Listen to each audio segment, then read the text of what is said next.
rwose nta kibazo barigisha abanyeshuri fresh mu mico myiza indangagaciro bakomerezaho, ariko hakaba ari undi mwarimu bari kunenga wo mu karere ka Nyagatare mu murenge wa Rukomo. Mu karere ka Nyagatare mu murenge wa Rukomo hari umwarimu yigeze kwica hari umwarimu yigeze kwica umugore we, amwica urupfu rubi cyane, amukatagura mu bice bigize umubiri we, amatwi, umutwe, byose babijugunya muri toilette, kandi n'umugabo ngo yarafatanyije n'umwana we.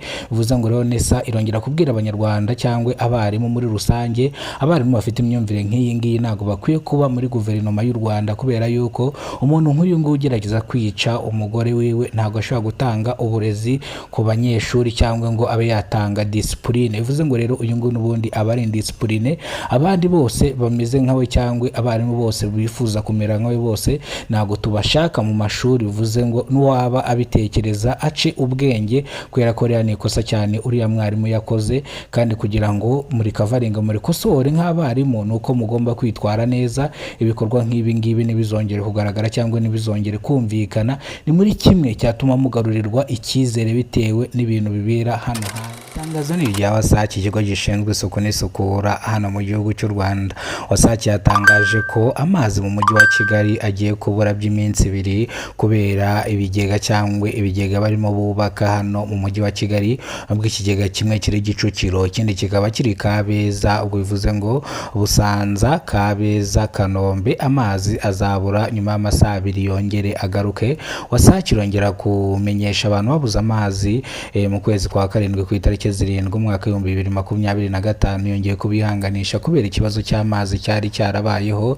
Bivuga yuko abantu bakuraga amazi yari yarakamye bitewe nuko amasoko yakamye, kandi byatewe nuko nanone ingomero zari nkeya, ariko ubu ingomero zimaze kuba nyinshi hano mu mujyi wa Kigali. Nkuko nagiye mbibereka kuri kamera za Kidasamura TV Rwanda, nagiye mbereka ingomero WASAC irimo irubaka kugira ngo hatazagira umuturage n'umwe ubura amazi. Reka rero noneho itangazo ryacu rigaruke ku kigo gishinzwe uburezi bw'abanyeshuri, ibizamini, ubugenzuzi bw'amashuri, ndavuga Nesa. Nesa yatangaje ko abanyeshuri bose bamaze kugera ku mashuri batangiye amasomo neza cyane, mu gihe bashimira ababyeyi kuba baritaye ku bana babo, bakaba baragarukanye ubumenyi, bakaba bitwara neza mu mashuri, ntago ari indiscipline. Bivuze ngo batojwe umuco nyarwanda.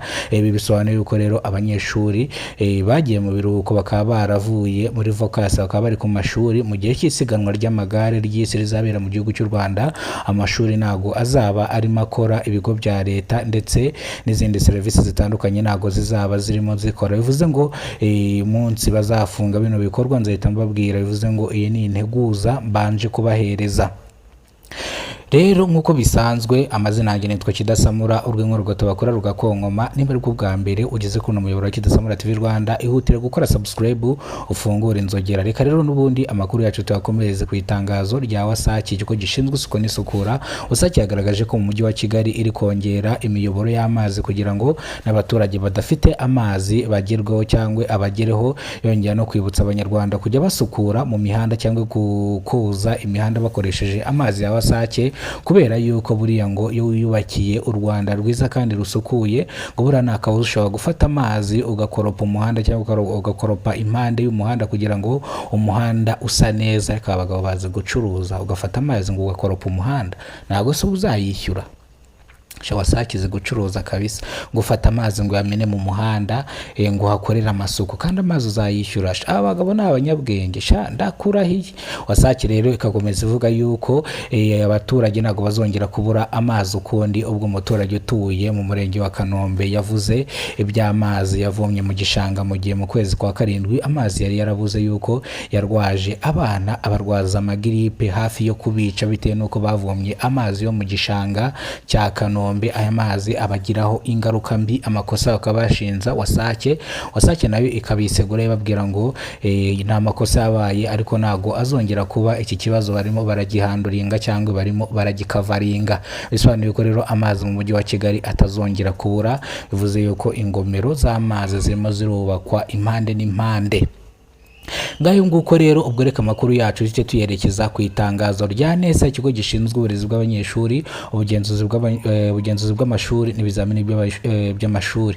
NESA yagaragaje ko abanyeshuri bose bagarutse ku mashuri, ariko abanyeshuri bagarukanye ubwenge, ubwitonzi, kwitwara neza, kwitwararika. Ariko NESA irongera kwibutsa abantu mu gihe isiganwa ry'amagare ku rwego rw'isi rizaba riri kubera hano mu gihugu cy'u Rwanda, amashuri azaba afunzeho. Isiganwa ry'amagare rizamara hafi icyumweru cyose hano mu Rwanda, ubwo nirangira nibwo amashuri azasubukurwa.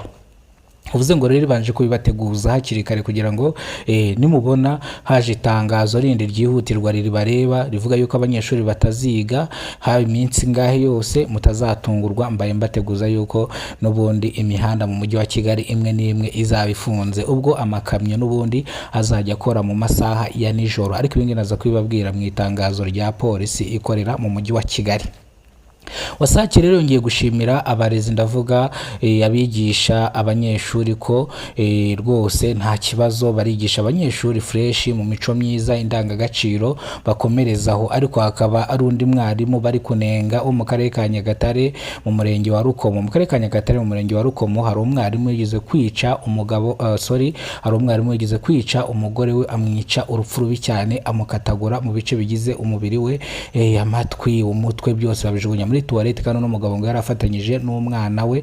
Bivuze ngo rero NESA irongera kubwira abanyarwanda cyangwa abarimu muri rusange, abarimu bafite imyumvire nk'iyi ngiyi ntabwo bakwiye kuba muri guverinoma y'u Rwanda, kubera yuko umuntu nk'uyu nguyu ugerageza kwica umugore wiwe ntabwo ashobora gutanga uburezi ku banyeshuri cyangwa ngo abe yatanga discipline. Bivuze ngo rero uyu nguyu n'ubundi aba ari discipline, abandi bose bameze nkawe cyangwa abarimu bose bifuza kumera nkawe bose ntabwo tubashaka mu mashuri. Bivuze ngo n'uwaba abitekereza ace ubwenge, kubera ko rero ni ikosa cyane uriya mwarimu yakoze. Kandi kugira ngo muri kavaringa muri kosore nk'abarimu nuko mugomba kwitwara neza, ibikorwa nk'ibi ngibi ntibizongere kugaragara cyangwa ntibizongere kumvikana. Ni muri kimwe cyatuma mugarurirwa icyizere bitewe n'ibintu bibera hano hanze.